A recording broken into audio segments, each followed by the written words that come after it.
Hi everyone, today I'm doing a new tag video and it is called the Your Life in Books tag. This was originally started by Danny on Books, and if you want to go and subscribe to her, I will link her somewhere on the screen, maybe here, you could just click it and go and subscribe. She's a great booktuber and I really enjoy her videos, and also hopefully you will as well. She's currently taking part in NaNoWriMo, so good luck to her and please go and wish her good luck. Also good luck to anyone else that's taking part as well. I did it a few years back and although it was a very challenging challenge, it was really good fun at the same time and I really enjoyed doing it. So the first thing we have to do, question 1, is find a book for each initial in your name. Now I don't have one for J, which is quite unfortunate really. Maybe I should try and find a book that begins with that letter, but I currently don't have one. But I've reverted to second best, which is my middle name, which begins with W, and I've selected Where Things Come Back by John Corey Whaley. Honestly, I didn't really like this book very much. It just wasn't for me and I didn't get loads out of it, although I still kind of understand why some people like it, so it's not really a bad book. It's just personally not the kind of thing for me. And then for C, it's a book that comes up all the time in every single tag video I do. I think it's been in every single one for ages, and you don't really need me to even tell you what it is. Just think about what it could be and guess, and you know that it's related to the next few weeks and something very major is happening, and I need to prepare myself because this book is called Catching Fire and the movie is coming out so soon. And I bought my tickets for it and I'm just so excited, and the book is absolutely amazing as well, and it's the only thing I could pick for C because, you know, it's Catching Fire and I have to mention it. Question 2 was a really interesting question actually. I've not seen anything like this before in any book tags, and it was basically count along your shelf with the age that you are. So I'm 16, so I counted along the first shelf, which was my Warriors shelf, and the 16th book was Dawn, which is the third book in the New Prophecy series. Of course, I love the Warriors series. It really got me back into reading avidly and reading all the time, so I really do thank it, and it is one that always has a place in my heart. Question 3 is telling me to pick a book in my city, state or country, and I found one for my country and I thought, what could represent England? I was thinking the capital city, London. So I decided to choose Clockwork Princess by Cassandra Clare. Also chose it because I love the book. I absolutely love the setting that Cassandra Clare portrays. It's beautiful in Victorian England, and the cover of this book as well is fabulous.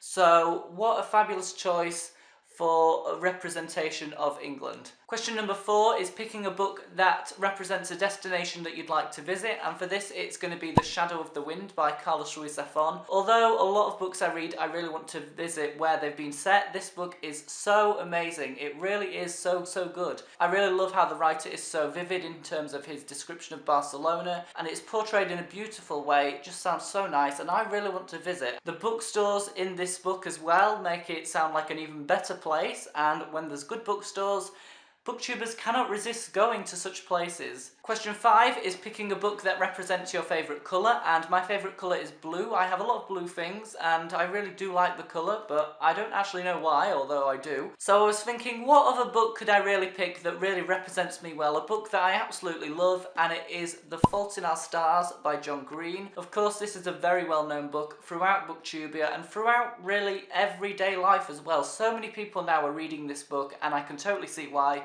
It's packed with emotion, the characters are very lovable and very likeable, and I just think the story is so amazing. If you haven't read this, I really do recommend you do. It's not the kind of thing I would normally read, but I loved it, so that is proving that everyone should read it, because everyone should. The next question is, which book do you have the fondest memories of? And of course, I have very fond memories of The Hunger Games by Suzanne Collins. Again, it is appearing in this tag because it's a part of me as a reader. It's definitely a huge element that makes up my reading life. I remember every single thing that happened in this book. Obviously not word for word, but I absolutely remember every scene, every character, how everything was portrayed, what everything was like, and I remember it so well, and I think that really shows me how much I enjoyed it. I've reread it so many times. The first time rereading it, absolutely fantastic. The second time, even better and even better and even better. As I keep rereading this book, it gets better and better, and I loved it the first time. I was shocked throughout,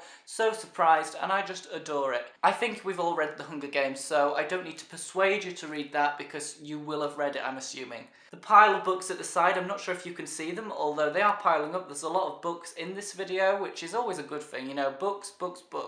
Question 7 is, which book did you have the most difficulty reading? And for this one, unfortunately, it's kind of a negative answer, but it is Will Grayson by John Green and David Levithan. I really did not like this book. I've mentioned it before so many times, it just wasn't for me, and I am really sorry about that. I didn't find it hard in terms of understanding. I understood everything. It was quite a simple style, but I just didn't enjoy it, and I think that is why it was hard to get through. It's a very short book actually as well, so obviously the fact that I had to force myself through such a short book, I don't know, it's normally longer books that I have to force myself through, so I was expecting to like this, but I didn't, and I was getting really annoyed throughout, and I did finish it because I wanted to do a review. Obviously, when I do a review, I like to have read the book, you know, I need to have read the whole book, otherwise it's not a fair and valid review. So I suppose I have a fair opinion that I've read it, and I did get through it, but it really wasn't enjoyable. And finally, the last question is, which book on your to-be-read pile would you have the biggest sense of accomplishment when you finish reading it? This is the very scary Game of Thrones by George R.R. Martin.